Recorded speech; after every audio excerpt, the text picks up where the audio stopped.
Hello, everybody. I am officially live. So, in the US, it is the day after Thanksgiving. I'm not sure how many people are going to attend today. For those of you that do, I hope you are doing well today and that you're also interested in doing some reading and productivity sprints. If you're new here, I'm Alex. This is my channel, Frank Fiction.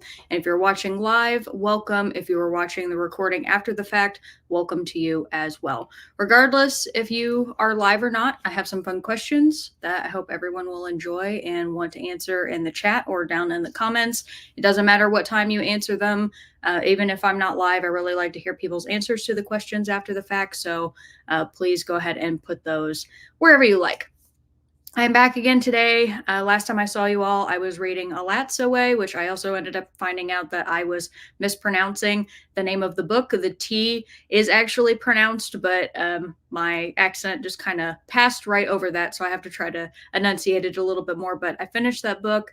I ended up liking it. I'm doing a reading vlog right now where I talk about it some more, but I ended up overall giving it like a 4.25. Usually I don't do the quarter point system in there, but I was trying to rank it compared to my feelings about The Only Good Indians and There by Tommy Orange. And There got 4.5, and The Only Good Indians got 4. And I felt like Alas Away felt right in the middle. So I was like, well, I guess it's going to be a 4.25, which is still really good. Right now, I am currently reading The Absolutely True Diary of a Part-Time Indian by Sherman Alexie. I have to say, I think this one actually might be my favorite right now of the 4 that I've read. This is amazing. Like, I can absolutely see why this was a National Book Award winner. I'm really enjoying it. It's very hard hitting. Like, for as much kind of humor is in here, and you have all of like these little quirky kind of illustrations because our main character, he likes to draw cartoons. He's a cartoonist. There's just so many coming of age topics, and of course like race plays a huge role in here because he goes from being at a reservation school where he gets beat up all the time to going to an all white school so that he can have like a better future and a better education, but everybody ignores him or like mocks him and makes fun of him because he is an indigenous person. One thing in here is he does use the phrase Indian all the time. And I struggle with trying to figure out whether that's okay for me to say because I recognize that the author is an indigenous person. And I know that, like, in our lexicon now, we don't really say Indian anymore. So it's like, I don't know whether I should use that word because he does, or if I should say indigenous and Native American for the sake of like being as kind as I can, I guess, or like being more proper. I'm still probably going to say indigenous or Native American. But I'm really enjoying this so far. And I'm going to see actually, because I'm kind of burning through this right now. It's so good that I can just sit and just bang, just read this and not want to stop reading it. So there's the potential I might actually finish this tonight. If I do, what's really fun is Keaton actually chose what my next read is going to be already. I looked at him and I was like, well, if I finish this tonight, like, do you want to pick what I'm going to read next? And he actually chose We'll Save the Galaxy for Food by Yahtzee Croshaw. So those of you who are not familiar with Yahtzee, Yahtzee is actually a YouTuber. He's not a booktuber at all. He's very famous for his series on the channel called The Escapist, and his series is called Zero Punctuation, where he actually reviews video games, and he's like super snarky, very sarcastic. And so Keaton read this and the sequel, and he said that he really liked them. So if I finish The True Diary tonight, I'm going to start reading this, which I think would be really fun. I did ask the question, what are you all reading or working on tonight? I know Miss Starbucks stopped by a little bit earlier and said, I think I won't be there this time since I'm still recovering from not feeling so well. Hope to join the next time again, my friend. So I appreciated that she stopped by, even just to say hello really quick. I hate to hear that she's not feeling very well, but I look forward to seeing her next time. Robert says, blue reading chair, how do you open the door? Oh, was that before I started my live? Is that it? Or was it because of the picture on my thumbnail? I'm curious. And Kat, I know you're doing your own sprints right now, Kat. So hi, I'm so happy to see you. I know you said I'm still sprinting with Emma and Andy, but we'll have you running in the background until I can join in full force. So that is very sweet of you. Thank you so much. I'm going to actually try to pull you all up as well, but I would, while you're talking and I'm talking, I'll probably have to like mute it so that so that I can hear myself. Um, but yeah, you guys are. Oh, it sounds like you're having a fun time. Andy's really popping off talking about old movies. It was kind of cracking me up a little bit. Kat says, glad to hear you're liking it. I have that book on my bookshelf. Well, I think that you're going to find this fantastic. I genuinely think that you'll love it. Absolutely. And Robert says, I'm reading Two Sherpasby. Two Sherpasby. Is that how you say that? Sebastian Martinez Daniel. Well, how are you liking it so far, and how far into it are you? For me, I am on page 116 of 230, so I'm almost exactly halfway done reading this, and I'm really excited to continue on. Yeah, so this is just going to be kind of just a chill time to sit down, grab a snack, grab a beverage, curl up under a blanket, work on whatever it is that you want to work on tonight. I was actually kind of surprised. I was having like an overwhelming number of people who wanted to watch on Friday instead of on Monday, which was the day that I originally started renting on. So I'm probably going to actually switch to being on Fridays now, just because so many people were engaged with that, which is cool. Like I'm perfectly cool with that. And Keaton usually has commitments on Friday nights as well, so it actually works out for me because his are a little bit later in the evening, but that way I know that like we're not really missing out on time spent together because he has his thing and I have my thing, and I think that works out. I did want to say really quick, if you haven't seen it already, I think probably all of you who are watching right now have. I released a video on Wednesday that are 20 unique gift ideas to give like the book lover in your life. Sadly, this is so depressing, guys. YouTube has not picked up that video at all. It's almost like they're actively trying to not promote it to people.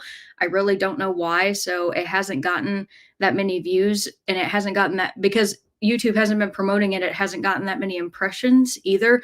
And what's crazy is the click-through rate is really high on that video. Like people are engaged with the thumbnail, so they click on it regularly, and the watch time is high. Like people are staying to watch a large chunk of the video. And so I'm like, I have no idea why YouTube hates that video right now. But if you haven't watched it, I would appreciate if you would, just because I spent a lot of time working on that and it made me sad. I was like, what did I do, YouTube? I don't understand.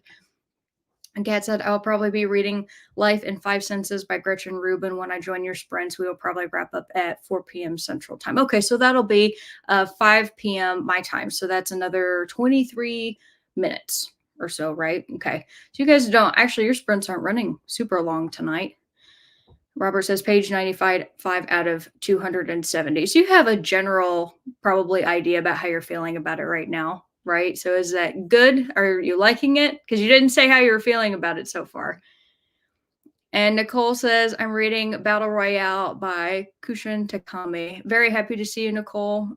It's nice to see you all still like coming on Friday. I know it is, at least in the US, because it's the day after Thanksgiving. Sometimes people don't want to like do sprints, I imagine, after, because they're either still in calorie overload from all the food that they ate, or like it's just kind of time to spend with family. So I appreciate you all spending this time with me. Thank you. And if you're outside of the US, do you have an equivalent to Thanksgiving where you live? I'm very curious. And Emma just wanted to sprint for 2 hours. Well, hey, no, that works. And it's also like a good amount of time to just kind of spend with friends and then be able to go on and kind of do your own thing. So that's awesome. I'm looking forward to being able to hang out with you a little bit later. But I don't have anything else super pressing right now. I just have a timer up for about 30 minutes on the clock. Feel free, if you haven't told me already, to let me know what you're reading tonight. I also have another question for you all, which is, what was your favorite gift you ever received for Christmas? And you can answer that while we start our first sprint. So I'm going to go ahead and get the timer pulled up here. and I will see you all in a little bit.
All right, everybody, welcome back. Tell me how you did.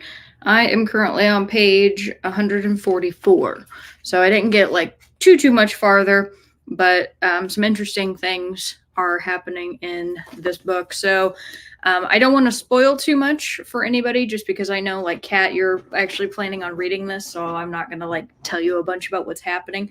But there's a moment in here where we get to see the contempt that the indigenous people who are still living on the reservation have for Junior now that he's left, and it's a very public display, and it's super brutal. It's like heartbreaking, and he has to go and he has to face all of these people that he grew up with. So that's where I'm at right now.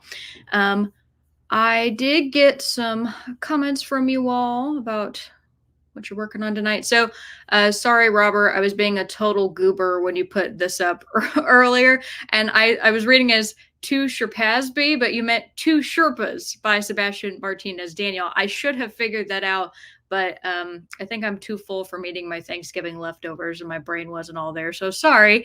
But he says the book has two Sherpas, one old, one young, and they're going over various events while the guy they guided climbing fell off the side. That sounds incredibly dramatic. And it says they're climbing Mount Everest, by the way. That actually sounds really interesting and also terrifying. I can tell you, I'm a very adventurous person. I don't know about all of you. I love like thrill seeking stuff. Like if you were like, yeah, we're going to tie you to this bungee cord and we're going to ask you to like jump off this cliff and you're going to swing off of it, I'd be like, yeah. If you asked me to jump out of a jump out of an airplane attached to a parachuter, I'd be like, yeah. Love roller coasters. I love all sorts of things that like really get the adrenaline pumping. But one thing I will tell you that I have absolutely no interest in is climbing a mountain, because one, especially like a place like Mount Everest, it's extremely cold, but the lack of oxygen and like the physical shape that a person has to be in order to accomplish that, like I absolutely would be somebody who would die. I feel like if I even tried that, because I'm not in a good, I will probably never be in good enough shape to accomplish something like that. And the thing about Mount Everest is, I don't know if you all know this, but Robert, you might.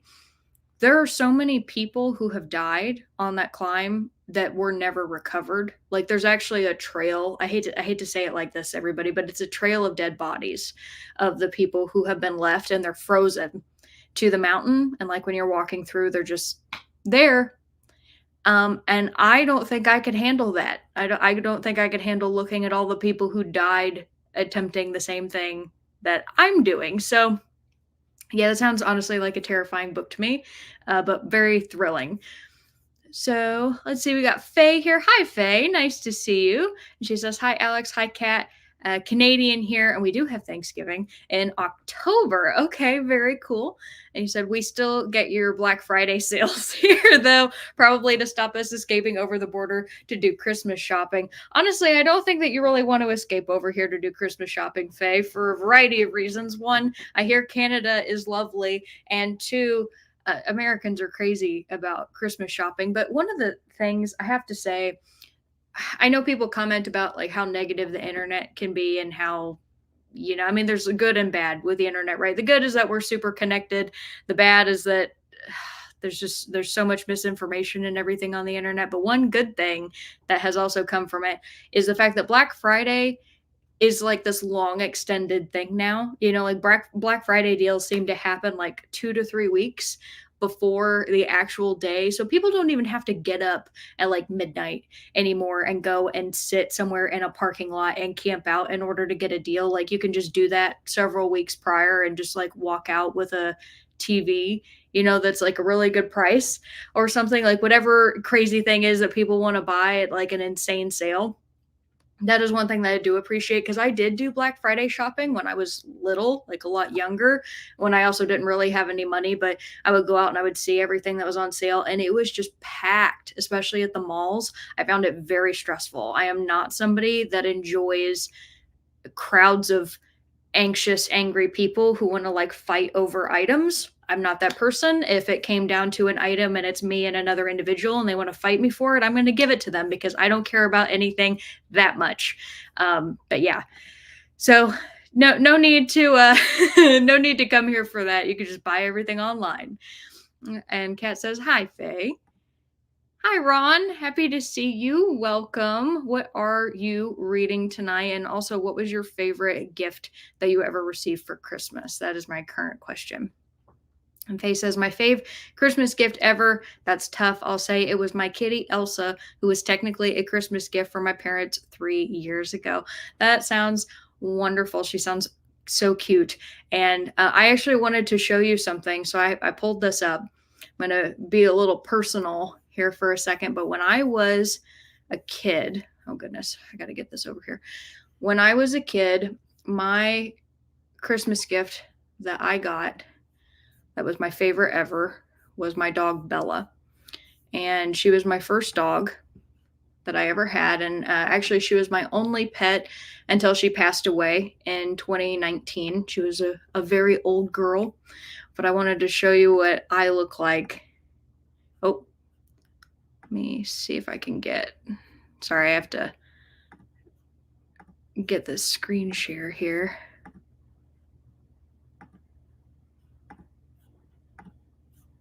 See if you all can. Oh no, what happened to my picture? Hold on. Sorry, I have to figure this out. I don't know why that's not working. Because I want to show you Bella. There we go. Let me see if I can do this now. So this was me when I was a kid and my little puppy Bella. And she was like everything to me. She was my whole wide world. She was so wonderful. And honestly, like as far as dogs go, Bella was so funny because she was one incredibly intelligent. So she's a Jack Russell Terrier, pure blood Jack Russell Terrier, and she genuinely thought that she was a person. Like she didn't really act like a dog really at all. And also for when she was full grown, she was only about 10 pounds. She was a very, very tiny dog. She had an incredibly deep bark for her size. Like she sounded so much bigger than she was. And she was my constant companion. She was my best friend. She was a huge cuddle bug. All she wanted to do was sleep all day. She wasn't like much of a player. Like she didn't want to like play games or anything. But she would lay in your lap all day long. And I loved her. I was devastated when she passed away. And Barker actually, one of the reasons I ended up adopting him is because he is a Jack Russell mix. Like I saw him and he reminded me, obviously he's a very different dog, but he reminded me and looks a little bit of Bella. And I was like, I have to adopt him. And I drove 4 hours and I adopted him and Ash the same day and brought them home. So it was an 8-hour journey in one day to adopt my dog. And I don't know if I've ever told you all this either, but I got a speeding ticket, my one and only ever speeding ticket when I was adopting my dogs. And I told the cop that I was on my way to adopt dogs, and he did not let me off without a ticket anyway. I thought he was such a jerk. But yeah, I wanted to show you all that. So that's super sweet. I love that you got a kitty. And Kat says, oh, that's sweet, Faye. I agree. Robert says, gift. I bought myself the Akira hardcover box set. Very nice. I love that. How many books is included in that? Is it big? And also, was it like a special edition box set, or was it like the normal hardcovers and then they just put them in a slipcase? And Ron says, best Christmas gift was an electric train set when I was 8. Oh, that's so cool. I love trains. I've never had a train set, but I really want to take a train ride like across the country and that actually be my vacation, just to like hang out on the train and then get off at the different stops. So I think that would be a really cool gift. Robert says, my spacebar sticks. No problem at all. I promise. I should just like kind of read. I should read between the lines, Robert. That is on me. Nicole said, it's hard to pick as there are memorable gifts each year. The beanbag chair and Titanic t-shirt in 5th grade were really great, though. That's so cool. I do love a good beanbag chair, although I have a harder time getting out of them. Like every year I age, it gets a little bit harder to get out of a beanbag chair. But a Titanic t-shirt, that sounds really cool too. I love that. Ron says, I'm reading Harpist in the Wind by Patricia A. Killip, high fantasy from the 1970s. Lovely. How far into that are you, and are you enjoying it so far? And faces, all cute puppy and kid. Thank you. I had a very, very round face. It was so funny. I was like beanpole stick thin for until I hit puberty, I should say, and then I gained quite a bit of weight. But I always had like that super round face as a baby, and then like the older I got, it like stretched out a little bit longer. Also, my hair is so much shorter now.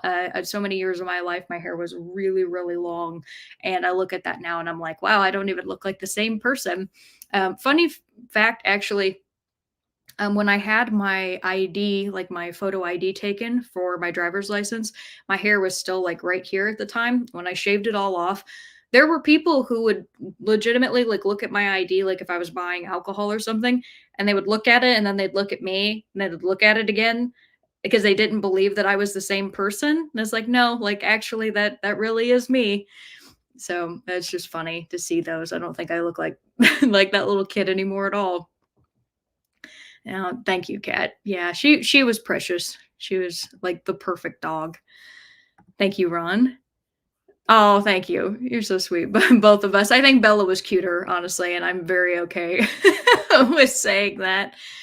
I have another holiday themed one for you all, and that is, do you and your family have a holiday tradition that you look forward to? So do let me know down in the comments. I am really excited because I'm getting to put up my Christmas tree tomorrow. Other people, I know, like a lot of people actually get really excited for Christmas, and then like even like right after Halloween, people go and put their tree up, and that's fine. Like if other people want to do that, no problem. But I have like a very strict rule for myself that nothing for Christmas goes up until after Thanksgiving. It like bothers me for like for myself to have any like decorations when like I haven't even gotten to Turkey Day yet. So we're really excited because Keaton and I are going to put up the tree tomorrow, get it all decorated. I just got a Hellboy ornament in. It's my like first one and only Hellboy ornament, and it was created after one of the stills actually from Mike Mignola from one of the comics, and it's like a perfect, pretty much a perfect 3D model of that still, and it's fabulous, and it's going to be like one of the centerpieces on my tree. So I'm really looking forward to that. But I will go ahead and get the next sprint set up, everybody. And, whoop, goodness, there we go. So I'm having like issues with my technology, and it's not my technology, it's me. But I will see you all in a little bit.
All right, everybody, welcome on back. Let me know how you did. I am on page 173. So I'm working my way through. I really think if I try that I'm going to get through this tonight, which is pretty exciting. All right, so I asked you all the question, do you and your family have a holiday tradition that you look forward to? And Nicole was the first one to answer, and she said we decorate the tree on Thanksgiving. We all have our own special ornaments accumulated over many years, and now buying new ones for my niece and nephew. You know what, if my family did that, I think that would be the only reason that I would put a tree up on Thanksgiving, because that is a really nice tradition. It's different than just setting up your tree and just like having it there. You made it like a whole family affair. I think that that is so charming. And I would love to know. I know Nicole actually said a little bit later that she had to jump for a bit and that she would be back later. But when she sees this, if she sees this, I would like to know what her special ornaments are, or if any of you, when you put up your trees, do you have special ornaments that you put up? Ron says, no real special traditions in my family, just the usual getting together. Well, hey, at least you all get together. So that is what's important. And Faye says, I live with my parents and we all hang stockings on Christmas Eve and then sneak in and stuff each other's with books from the local used bookstore. Bookstore guy loves that tradition of ours too. You know what? That is incredible. I wish that my family would do something like that. Unfortunately, I am the biggest reader in my family. Like, I have family members that read, but they don't read even a fraction of what I do. So, getting people gifts would be very difficult, or like buying people books, excuse me, would be very difficult. So, I love that you come from a family of readers and that you all like that try to pick out what books like other people would like. My question for you is, when you go and you buy from the local used bookstore, are you picking books that you think that they will like, or do you know what books they want and you buy those? Or is it a little bit of both? I'm curious, because me, when I request books, I usually like have like specific ones that I'm like, hey, I would love these, because otherwise, like, my family would have no idea what to get. And actually, I need to make my video of my Christmas list for this year of the 25 books that made it to my Christmas list. I can't remember if I talked about that on my last set of sprints or not, but I went through and I picked them all out. So I have the 10 for my horror, 10 for my sci-fi, and 5 for my personal list. And I made that into a list for my family. And so I need to share that with you all, because they were from recommendations that I got from my viewers. And Kat says, same as Ron. So yeah, that's totally okay if you don't have any specific traditions. I was just curious, because some people, their families go like all out, like every year. It's this big blowout bash of like, certain games that they play, certain decorations, certain food traditions, things that you do after Christmas. So I was just curious. But it's totally okay if you just get together with people. And then Kat says, we generally get together with my husband's family the weekend before Christmas, and then we have Christmas dinner with my side on Christmas Day. Once all of our guests leave, then we head over to my bestie's house where we enjoy company and cocktails. That is like the best way to spend Christmas, and it's nice that you can split it up like that. So I have kind of a similar situation to you, Kat, where um all my life, like, so my parents got divorced when I was a year old, so I grew up like traveling back and forth between my parents. And my dad, when I was in high school, he was originally from, and I go and I like travel to visit my family because I don't live there. So I have to like go out of my way like to go see them, which I love to do. Like, that's my like one time of the year that I know like I get to see my grandma, and I actually travel there for New Year's. And New Year's, the reason I go there for that time instead of for Christmas is because New Year's Eve is my grandma's birthday. And I made a promise to her years ago that I would always be there for her birthday. And I have stuck true to that commitment. I'm going to, for as long as my grandma is around, I will be there to celebrate for New Year's. But Thanksgiving and Christmas are always spent with my mom's side of the family. And then Keaton's family, his family is all in Arkansas, so I didn't get to see them like all until for the first time this past August, and that's quite like a journey for us to make it there. So Unfortunately, I won't get to see them at all for like Christmas or New Year's, but I'm hoping that one year, either like we can travel to go see them around the holidays or they can travel here so that we can see them. So, yeah, I totally get that.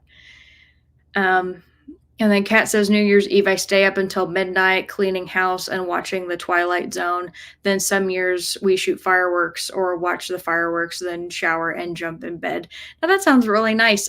New Year's is really fun, like the celebration, and it's one of the enjoyable parts about being like with my dad's side of the family is we usually go out to a nice restaurant for my grandma's birthday. You know, we all enjoy cocktails and the company. And last year we actually went back to my dad's and dad and Sandy's, and they have a pool table there. And so we all were playing pool and like competing with one another, you know, and we would like winner plays the next person. And it just like kept on because my family, we play billiards. Like my dad taught me how to play billiards when I was really little. My dad's super good at it.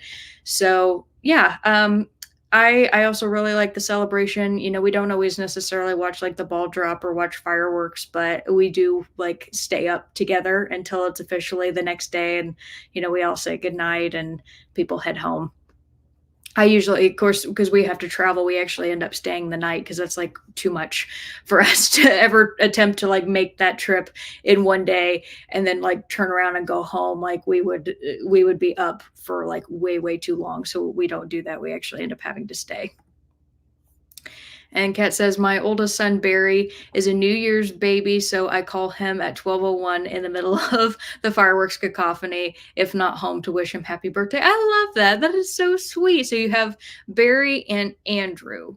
Are those your only two children, Kat? Because I know Barry, this is, I think, my first time hearing his name, but Andy or Andrew, I've heard before. And then we host a traditional New Year's lunch the next day, and everyone, friends, family is welcome, and we celebrate my son's birthday too. That is so charming. I love that. And his birthday is like a whole, you know, festivity, like tradition as well. That can be really enjoyable. And he always has people for her part or for his party. And Kat says, Faye, I love your tradition. I do too. Ron, good progress in Harpist in the Wind. Yeah, it's good. It's book 3 in a series, so I guess I wouldn't have stuck with it otherwise. That's very fair. I'm glad that you are enjoying it. You seem to read a lot of series, and I appreciate that for being able to stick and just kind of. It seems like you read them through, right? Like you don't take breaks in between books. You just read like 1, 2, and 3, or like finish a whole series together. If you do that, I'm very impressed because I can't do that. Kat says, during that sprint, I ate a slice of lemon blueberry cake, answered your question, and finished the last few paragraphs of the Miss Marple short story I started in Emma sprints. Well, awesome. You just did like a whole wonderful series of things in only half an hour. Lemon and blueberry cake sounds amazing. And finishing a short story is awesome too. So wonderful. You have accomplished things tonight, Kat. Well, you already had because you had done 2 hours of sprints where you were one of the hosts. So you were already like super busy, but you're keeping on. Faye says, I always write a book list because my family has no idea what I like, but my parents are more genre readers and are pretty easy to select books for. Well, that is really nice. I'm curious when you say genre reader, my mom is a huge fan of like thrillers and you know like detective mysteries, so I'm curious, is that what they're into, or like what genres do they typically like to read? Kat says, I can't wait to see your wish list. Yeah, I'm really excited about it too. And, you say, Alex, your family holiday gathering sounds wonderful. I guess set gatherings with family would be considered traditions. Yeah, I think so. One of the things I forgot to mention is for Christmas, when I get together with my mom's side of the family every year, we always eat and then we unwrap gifts after we eat. So when I was a kid, I was always like really excited for gifts. So like my mom would let me unwrap stuff early in the morning and then we would eat after. But now that I'm grown, we eat first and then we open gifts, which I'm perfectly happy with. But we always watch National Lampoon's Christmas Vacation every year. My family and I know that movie by heart. It is like insane. You would almost ask like, why do you watch it when you know everything that happens and you all like know all the jokes? But we still like joke with each other. We say phrases from the movie all year long. So for us, like to sit together all in one room and watch Christmas Vacation, some people end up falling asleep, which is totally okay. But it's just our thing. You know, it's one of the things that we love to do together. And usually, like when we're eating or people are cooking, is it A Christmas Story? Why why did that leave my brain? The one about the little kid, like Ralphie. Is that A Christmas Story? Help me, please, because for some reason A Christmas Carol popped in my mind, and I'm like, that is absolutely not right. But we'll watch that in the background. And Kat says, yes, I have two sons, Barry Jr., 34, and Andrew, 22. Oh, 12 years difference. Are they close? Do they have a good relationship with one another? That's really sweet that you have two sons. I think I've told you before, I'm not sure that I will ever have kids, but honestly, if I ever did, I would want them to be boys because I think having sons would be like, it would be fun. I don't know why. I was always a very tomboyish girl. And so if I had a girl, she would probably end up being like me and end up being a tomboy. But I feel like if I had a little boy, I'd be like, oh, these were all the things I loved when I was a kid, and it would be like super easy. So I don't know. That sounds like fun. Ron says, no, I do big breaks. Not finishing series is a problem for me. Well, hey, then we are in the exact same boat, and I don't feel so bad anymore. So thank you for that. Taking big breaks is okay. The hardest part for me is when I forget things, because especially when you try to read quite a lot, like 5 books after I finish something, I'm already starting to forget details of like whatever book in a series I've read. So that can be kind of hard if I want to go back and reread something before I get into the next book in the series. But generally, I try, if I'm going to read a series, to only have like 1 or 2 books as a gap, and then I read the next one. That way I don't forget too much. Faye says, I'm trying to finish Lady Audley's Secret by, did I say that right? Audley's? Yeah, I think so. By Mary Elizabeth Braden, but I keep getting interrupted and only managed a few pages. Well, I'm sorry you keep getting interrupted. Are your family like bugging you? They peeking in, being like, hey, you want to eat some delicious leftover Thanksgiving food? I'm sorry that you keep getting interrupted. I hope that gets better. He says, yes, my mom loves cozy mysteries and my dad loves spy thrillers and westerns. Oh, well, there you go. That is the nice thing about mysteries and thrillers is they're in great abundance, right? So if you know like either an author that somebody enjoys or, just even like a type, because like cozy mysteries and spy thrillers are like very specific types, like you can usually find something that they will reasonably enjoy. So that's really nice. I think that's lovely. Faye says, I totally get watching the same Christmas movie every year. I have to watch White Christmas every Christmas Eve, or it is not Christmas. Very fair. I don't think I have ever seen White Christmas. Please don't think less of me. But please let me know what is that movie about? What's the general plot synopsis without giving anything away? Because I don't know. And Faye says, yes, A Christmas Story. Okay, good. I'm glad that my brain hasn't completely deteriorated tonight after eating turkey. Kat says, Ralphie is A Christmas Story. I love having a set holiday movie. I watch Love Actually every December.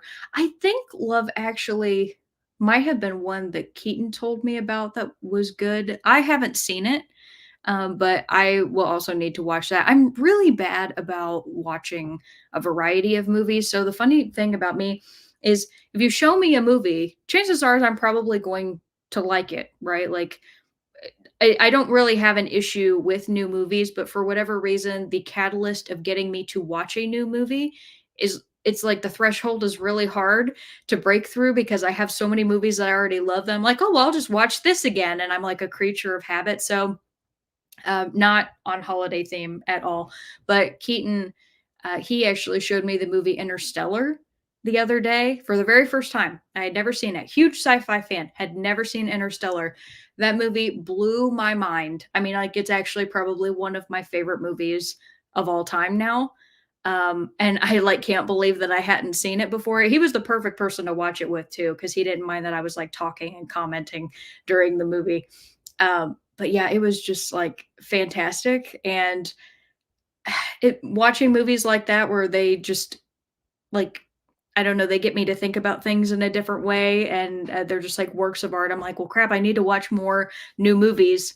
So I need to watch some for the holidays as well. So I might try to watch Love Actually as well as White Christmas. Kat says my boys get along well. I always wanted boys because I'm a tomboy. Kat, you and I are just like the same person, I swear. Love Actually is in my top 5 of movies. Well, that's awesome.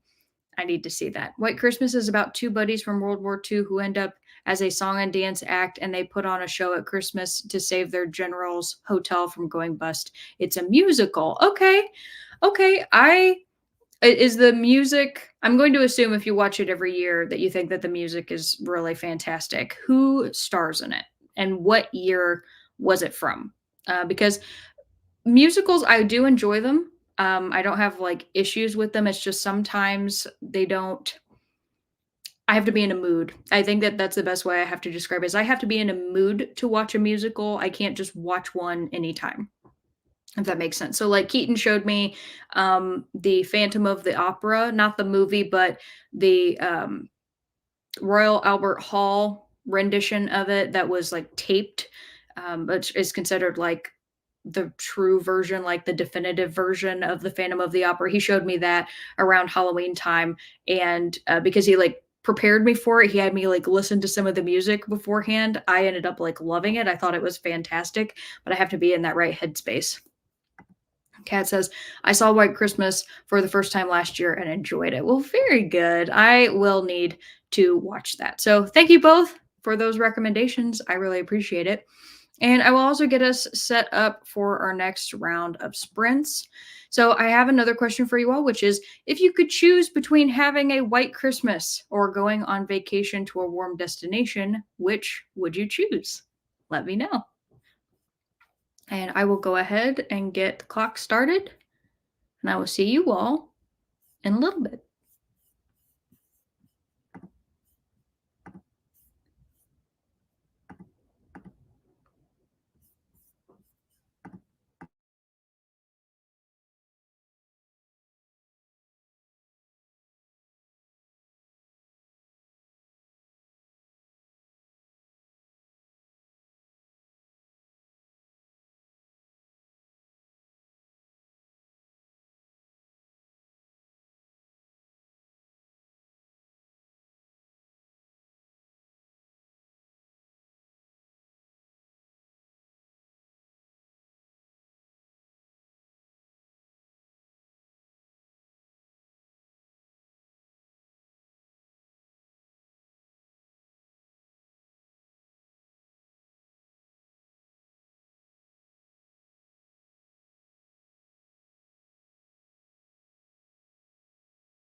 All right, everybody, welcome back. I know we got a pretty small crowd right now, so we probably won't go too much longer.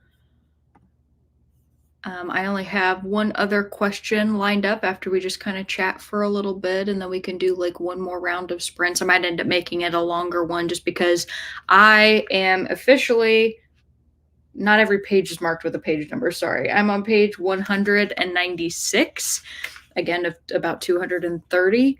So I'm really excited. The book, it's so good. This is like fabulous. It's amazing. I love this. Um, this is a 5-star prediction right now for me, in case you want that like spoiled for you about how I'm feeling about this. But Kat, if you're still here, you got to read this probably sooner rather than later because I think that this will just blow your mind. But I did end up asking the question if you could choose between having a white Christmas, or going to like a warmer destination traveling, which would you prefer for Christmas? And sorry, I got to go back in my comments here. I went too far. All right, Faye said for White Christmas, it's Bing Crosby and Danny Kaye, 1954. The music is awesome, including the song White Christmas. I was actually really hoping that you would say that. I think Bing Crosby part of the Rat Pack? Maybe he wasn't, but he was in the movie Robin and the Seven Hoods, which is like one of my favorite movies from that era. And he was fabulous in that. I'm a big Bing Crosby fan. So now that I know that he's in that, I absolutely will want to watch it because he's awesome. Kat says, I make 2 Christmas lists, 12 Christmas horror movies and 12 traditional classic Christmas movies. Really? You watch 12 Christmas horror movies? That's so fun. Do you like to go to the theater to watch them? Or, I mean, of course, they're not going to have like 12 horror Christmas movies in the theater, but I'm curious if you go every year to watch like one of the new ones. I think one of the big ones, was it Last Christmas, was with David Harbour, where he was Santa, but he was like a Santa that killed people. I can't remember what it because I didn't go see it, but I had some friends that watched it. And David Harbour, I think, is a really fun actor. But I'm curious if you've seen that one. And what are your other like Christmas horror movies? I want to know. They said, at the risk of sounding redundant, my answer is White Christmas. And that is not redundant at all. I do think that that's very funny. No, that's fair. I am also a White Christmas person only because of where I grew up. We do have winter. I have a lot of family and people that I know that enjoy warmer weather. They like to travel in the colder months to go to like Florida and places where you don't really get snow ever, and that just feels really weird to me. The funny thing is usually where I live, even though like our winters can be pretty brutal, we don't typically have snow on Christmas. It's almost like a miracle to have snow on Christmas anymore. I don't know if it's because of global warming or if it's just the way that it works out, but the coldest months and the snowiest months are usually January and February, so it's not guaranteed that we'll have it in December. So really, I don't get a white Christmas either way most of the time, but if we get snow on Christmas, that's cool. I'm also one of those people that is like tired of snow after New Year's, so the fact that we get most of the snow in January and February is a little rough for me, but it's just the way that it is. Ron says, switching to an audiobook now because I'm going to be eating dinner. Emily Wilde's Encyclopedia of Fairies by Heather Falkret. Well, that sounds like a lot of fun. Encyclopedia of Fairies. I have not heard of that, so I would like to know what you think of it. Kat says, if I only had to choose as a once in a lifetime experience, maybe a white Christmas if I could stay somewhere cozy. That's very fair. I could probably end up recommending some places that you could go to be cozy. But again, some of them that I know, I can't even guarantee that there will be snow. I feel like you really want to like guarantee you're going to get snow. You either have to go like super far north, like up in certain parts of Canada. And well, there are some places on the East Coast that get like a ton of snow. Like I think it was New Hampshire this year ended up getting snow, and it was like in October. that they got like a ton. So, there are places definitely that you can go and you can like rent a cabin on like Verbo or something. That would be a lot of fun. And Kat says, Ron, I'd like to read the book that you're listening to. So, Kat, are you familiar then with the Encyclopedia of Fairies? Like, had you heard of it? And what do you know of it? Robert says, travel to Australia, maybe. So, you want to go someplace where it's like, I'm assuming it's warm for around that time. And why is it that you want to travel to Australia? What's there that you want to go see? Kat says, you're doing great with your book, Alex. Thank you. I know, I'm like really excited. I mean, it's not to say that I can't read a book like rather quickly. Like if I like sit and just dedicate the time, but it's awesome when I'm like really enjoying it. And that's what's driving me to want to finish it because, oh, I'm like obsessed with this right now. It's amazing. Ron says, Kat, I've only just started it, but good so far. Ron says, oh, I want to go to Costa Rica, but that's not happening. Oh, I'm sorry that you can't go to Costa Rica. I have never been to Costa Rica. I've never been to Puerto Rico. I've never been to like any place outside of the US other than the UK. And the UK, it like rains a lot. Or it did at least when I was there. And I was there in the summertime and the weather changed like on a dime while I was there. It was crazy. It was like some of the wildest weather I had ever experienced. We had to like constantly carry around a jacket and an umbrella because at any point of the day you could go from being burning up to really cold. Um, but there are definitely some other places that I would love to go see. Maybe not for Christmas, but I had a friend who went. Actually, it might have been Costa Rica.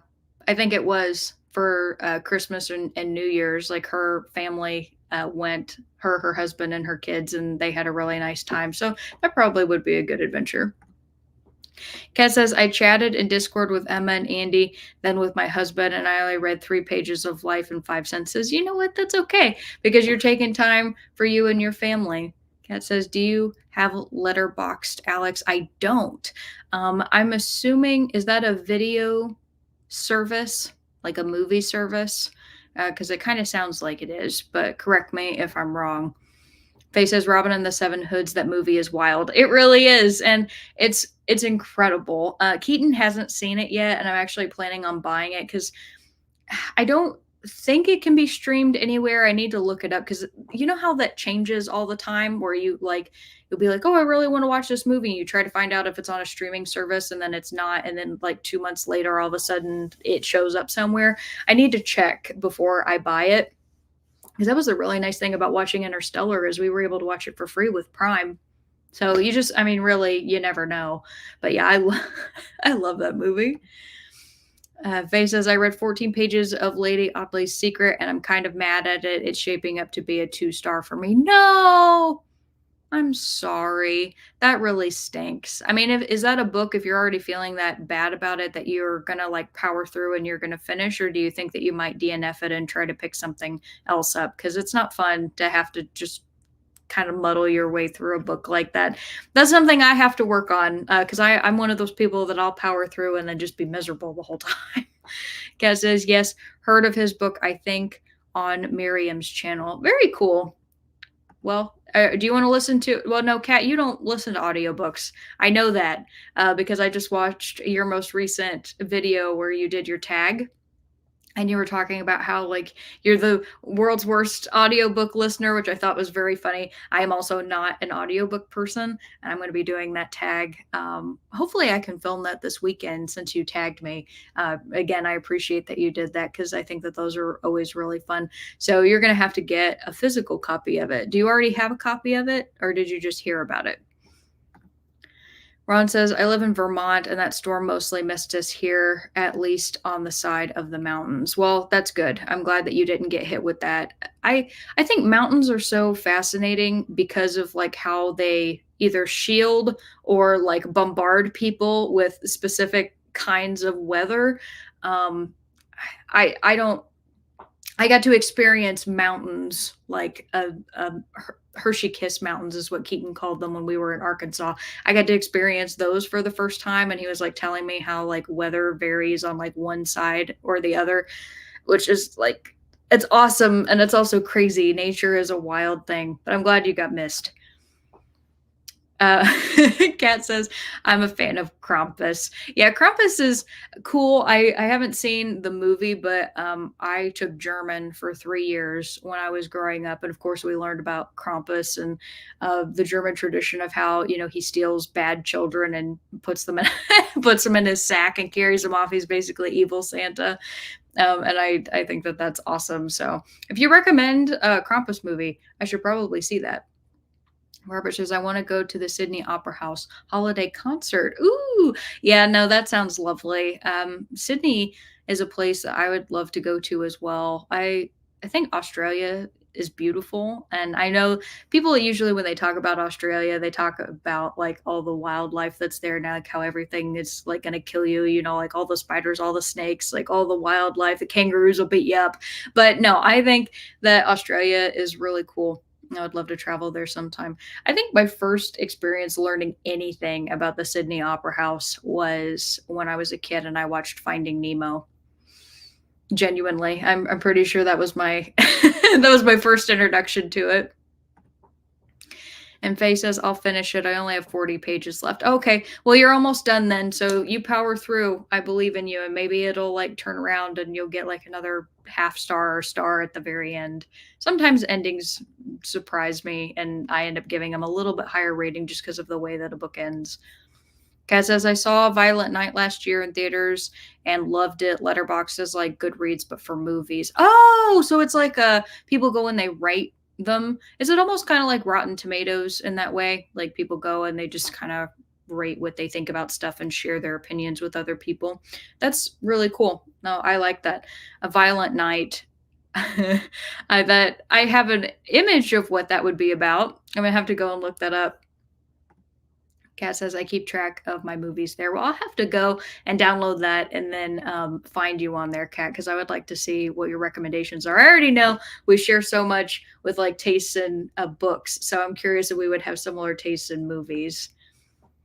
And Kat says, I need to get a copy. Well, the good thing for you is you can go and buy books, unlike some people like me. So if you end up wanting to get a copy, I would love to hear what you end up thinking of it.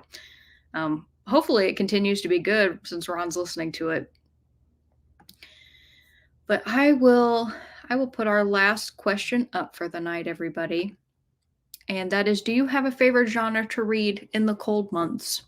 Sometimes people, depending on what time of year, it determines what kind of books they read. I mean, for Halloween, a lot of people end up reading some horror, and maybe they don't always read horror throughout the rest of the year. So I'm curious, what do you read in the cold months?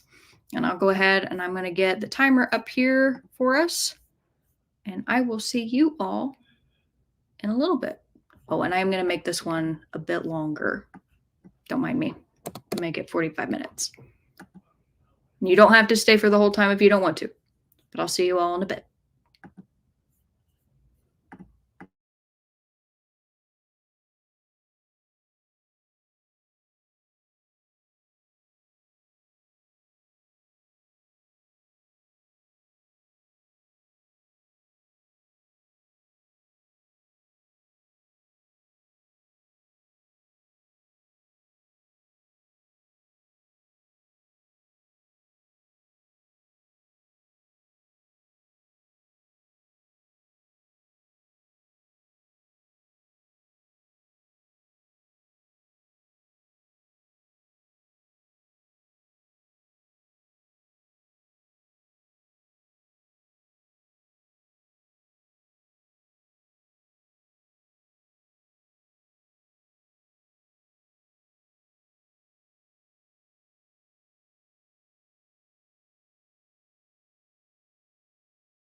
All right, everyone, come on back. How did we do? I finished it. I finished this, and it is 5 stars. This is my favorite thing that I have read so far this month. I cannot recommend this enough to people. There is so much emotion in here. We cover grief, isolation, loneliness, love, you know, determination, branching out, like finding your own path. Like, this is an amazing coming of age story. Love this with my whole heart. So please let me know how you did, how you are coming along in your progress. I know that I did ask the question, do you have a favorite genre to read in the cold months? But I got to go back and catch up on some answers that were posted from our last question. Because Kat says some of my favorite Christmas horror movies are Krampus with Toni Collette, A Christmas Horror Story, Rare Exports, Better Watch Out, Anna and the Apocalypse, and Black Christmas. Thank you very much for that list. I am actually going to, you know what? I will write those down when the live ends because I can go back through the answers and I will write those down because I want to talk to Keaton about them. I'll see if I can rope him into watching horror movies with me. I think I can. I think I can do it. And Faye says Krampus is great. Wonderful. Kat says 100% Faye. Robert said post-apocalyptic Am I that tired? Post-apocalyptic, there we go, books for the cold weather. Dark matter works. That's interesting. I wouldn't necessarily have put dark matter as post-apocalyptic, but I think I can see where you're coming from. And then Ben by LM Copa might work. Just remember to turn your brain off when you read it. I'm going to guess that that's because it's probably strange and it's a book that you're maybe not meant to understand. Like, it's just kind of meant to be an experience. But he said, good night, everyone. So good night, Robert. Thanks for hanging out with us all this time. They said, I like to read classics and spooky books in fall and winter, but anything goes really, except hard sci fi, which I crave in summer and can't get into in winter for some reason. That's interesting. I guess I never really placed a season for sci-fi, but that might just be because I'm a big sci-fi person. Totally respect that you have like certain times of the year that you want to read those. I get that. It's kind of like, with like horror just being the best in the fall, I feel like, and in the winter and the cold months, I'd agree with you. Like, those are really fun to read. Um, yeah, so classics too. I think that that's interesting that classics must be like a cozy novel, like a cozy books for you for the time period. Are you talking about like Jane Austen kind of classics, or which classics are you thinking of? Like Frankenstein, like those kinds of horror classics, like The Invisible Man? I'm curious. And Kat says, I enjoy reading Christmas related books, spooky, mystery, thriller, or winter books. Anything goes, even nonfiction. And it could also include picture books, middle grade, or young adult. Well, that's nice because you have quite a variety of book types to choose from. You're not going to get bored. One funny thing that I have when I read books in the winter is I can actually get a little irritated when I'm reading a book that takes place when it's really hot outside, like when the characters are talking about how hot it is. I had that issue when I was reading Alatsa Way because it takes place in the dead of like a Texas summer. So it's really hot there. And I'm over here like, it's freaking 40 degrees here. What are you talking about?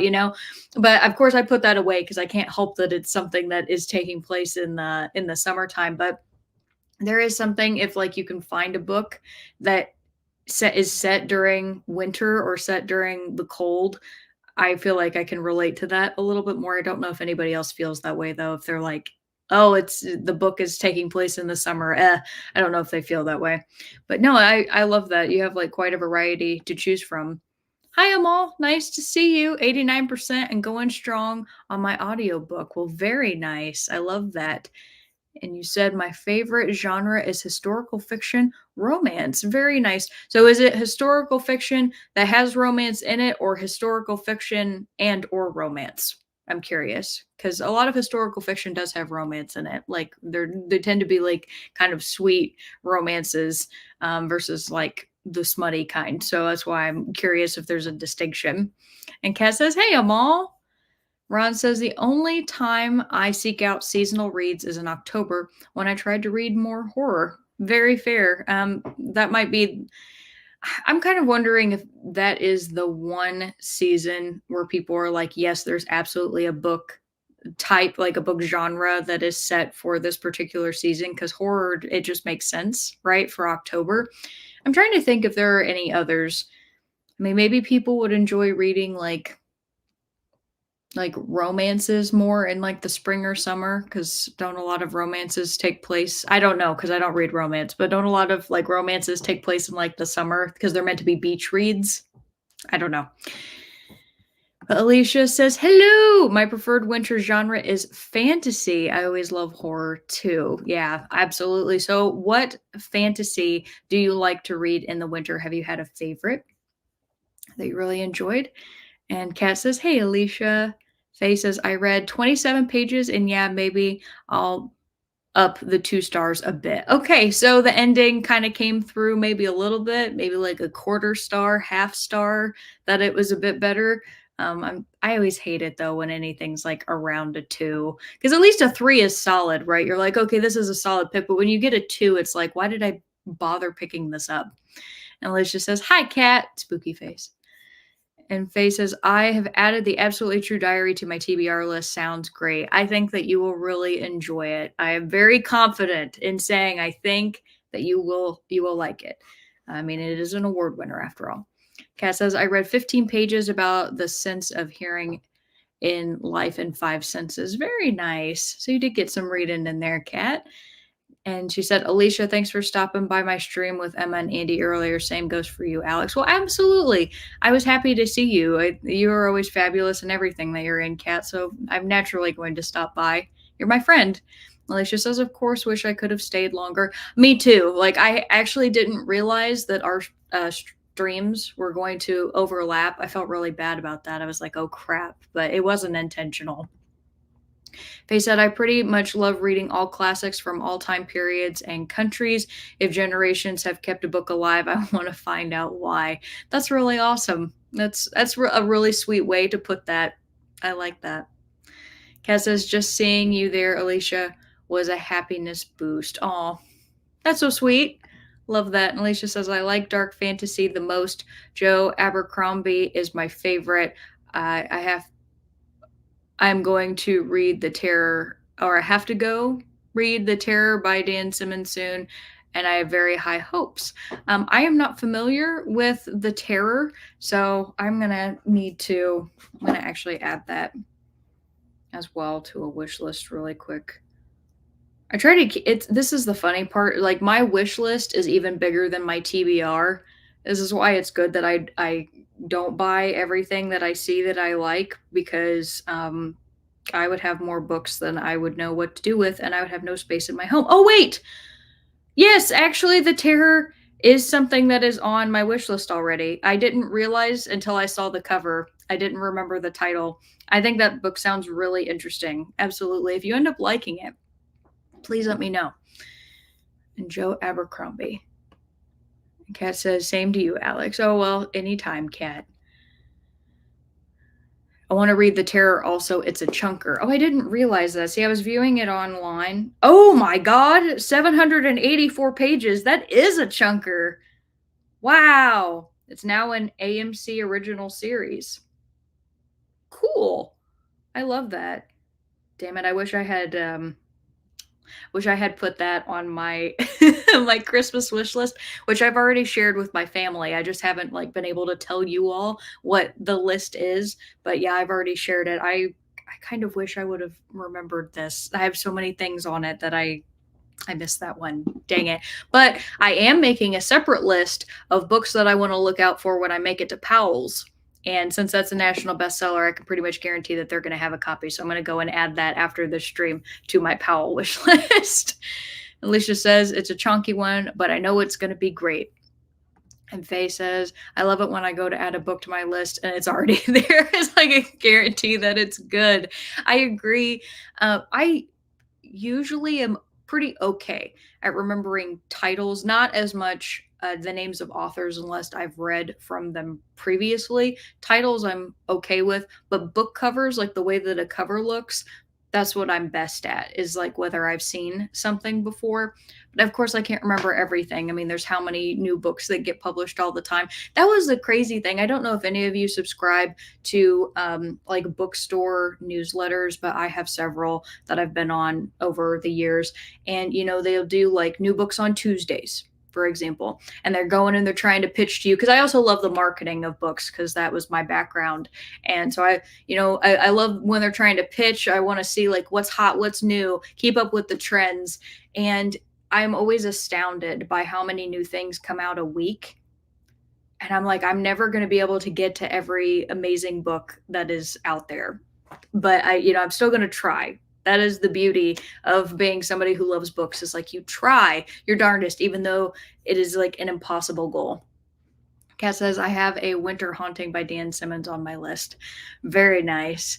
Alicia says, also, Kat, I finished No Exit and I really liked it. Now, I do know of No Exit. I have not read it, but I know of it. So I'm glad to hear that you enjoyed it. Kat says, yeah, so happy. I love No Exit. Let me look if I added that one to my wish list. Because I know of it, of course. I just don't know that I added it. The TV tie-in novel. I was like, why don't I recognize this book cover? That would be why. No, I hadn't. I hadn't added that one. That one has a really high rating as well. Both The Terror and No Exit have well over 4 stars. So that's really good, especially when you go on Amazon and you see that a book has over like 20,000 ratings just on Amazon. And then it's like No Exit has 144,000 ratings on Goodreads. That's like insane. That is incredible. I can't imagine ever writing a book that sells that many copies. So I added that one as well. Thank you. The book lover motto. Absolutely. We try our damnedest, even if we don't succeed. Alicia says, I don't recommend the movie. Okay, good to know. I don't know if you know this, Alicia, but I actually have a really hard time watching movies that are based on books, because I usually have this thing where like I want to read the book first and then I'll get to the movie eventually. But then what happens is I read the book and I go, I don't think the movie will be as good. And then I never watch the movie. So you're pretty much guaranteed that I will not have to worry about that. I'll end up reading the book first and probably never watch the movie ever. And Kat says, it's the perfect winter read. Well, I could see also, this is a beautiful part about Libby, if your library is a part of that, if you've ever used it. You can go and you can get ebooks free from the library. I also get like physical copies, of course, from the library as well. But that's what's so nice, is like sometimes books will be available in one way, but not another way. And I can make sure like I can see if they're available. Because I'm kind of thinking, for December, I've been focused on, I don't want to say gimmicks, because I don't think that sounds like fun. I enjoy the gamification of picking my TBR. I enjoy the themes of picking a TBR. But for December, I'm actually kind of wanting to do my own thing, like a gimmickless TBR, if you will, where it's like, hey, like these are just things I feel like reading in this moment. I am going to see if that is available at the library, and I think I might go get that. No Exit. So that, and I might see if The Terror is available as well. So I'm going to make a little note for myself. Yes, my gimmick is not having a gimmick. That is absolutely right. Let's see. No Exit. And The Terror. It'd be really fun to read a big chunky book also for the winter. There's something about curling up with a book in the wintertime that is so satisfying, especially when it's like thick. I like that. Alicia says, I totally relate to the 9 times out of 10 the movie doesn't compare. Yeah, I mean, some people swear by movies, though. Like, one book that I have on my TBR, desperately need to read. Keaton is a massive fan. He has spoken to me about it many times. He's read the series, like, loves it, is Dune. Okay, Dune. I have not read Dune. I have not seen any of the movie adaptations of Dune, but I know the most recent one came out and people loved it. like people were like raving about it. I'm like, well, if it's true to the book, then I'm probably would end up liking it. And it's advertised everywhere, so maybe in that case I would watch that movie. But I have to read the book first. Have to. Kat says, I heard that, Alicia, so I'm not watching it. Perfect. We're all in agreement here. Faye says no gimmick. Yeah, is not. So your gimmick is not having a gimmick. Yes, absolutely. Kat says mood reading. Yeah, that's probably a better way to put it. Good one, Faye. I agree. Faye loves Dune, the book. Oh, you do, Faye? You love Dune? I do. I do. Fabulous. Have you seen mine? The one with the really pretty spray painted edges? Pick it up, maybe. Okay, what if my dedication in December was to try to read some chunkers? Ooh, that might be hard because Dune's big. Dune's a big boy too. Hang on one second.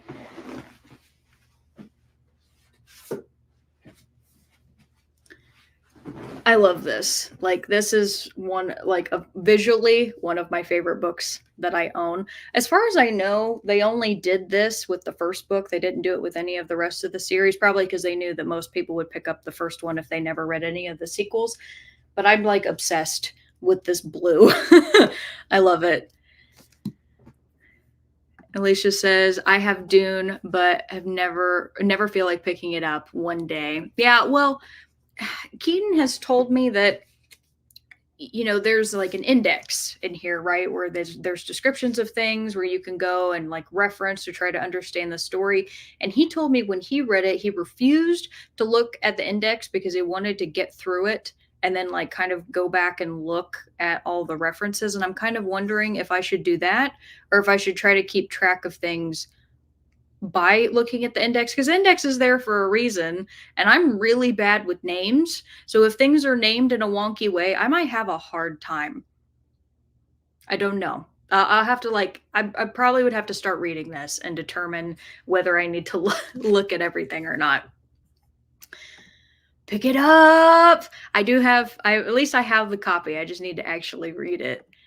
Alicia says, that's a nice copy. Thank you. And this is the nice thing about these is they're also not that expensive. When you go to Barnes and Noble, like they recognize, the movement of people wanting to own beautiful books. Like it's really, I feel like it's taken off in the last 5 to 10 years. When you have those book subscription services like Illumicrate, and there's other ones as well, but where they make like their own editions and you can only buy like that version of that book from that one company, and they do all the spray painted edges and everything, and you go and you want one that's come out but you're not subscribed to the box, so then somebody's selling it on eBay for like $150, and you're like, it's just because people want to own beautiful things that people will pay $150 for a book. That, and if it's signed. That's true too.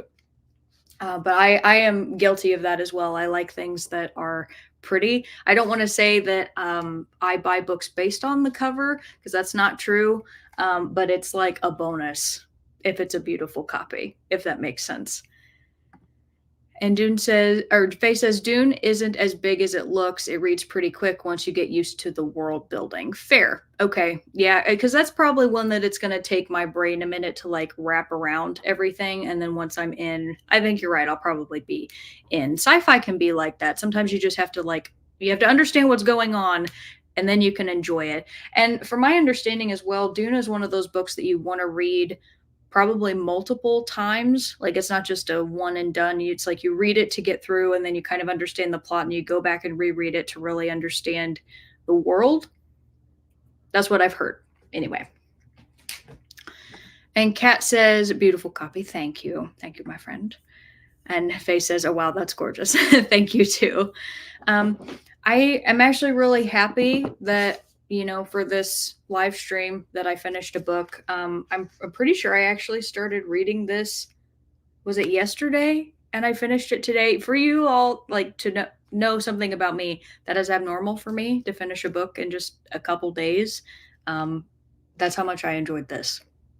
So I'm really happy. Yeah, Ron says I have read Dune twice. Yeah, so absolutely, you're confirming my suspicions.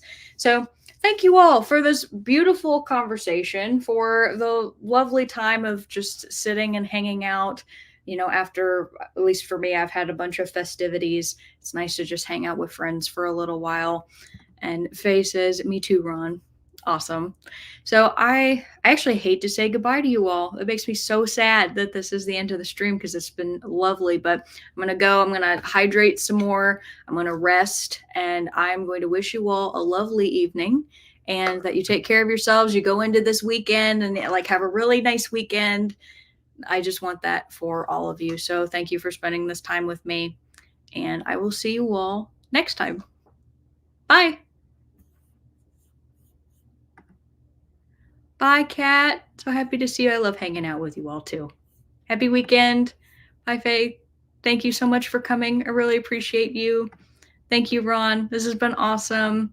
Bye, Sabrina. I know you just hopped on. I'm sorry, my friend. I had a lovely turkey day. I hope you did too. I'll catch you on your next video, I promise. I'll see you next time.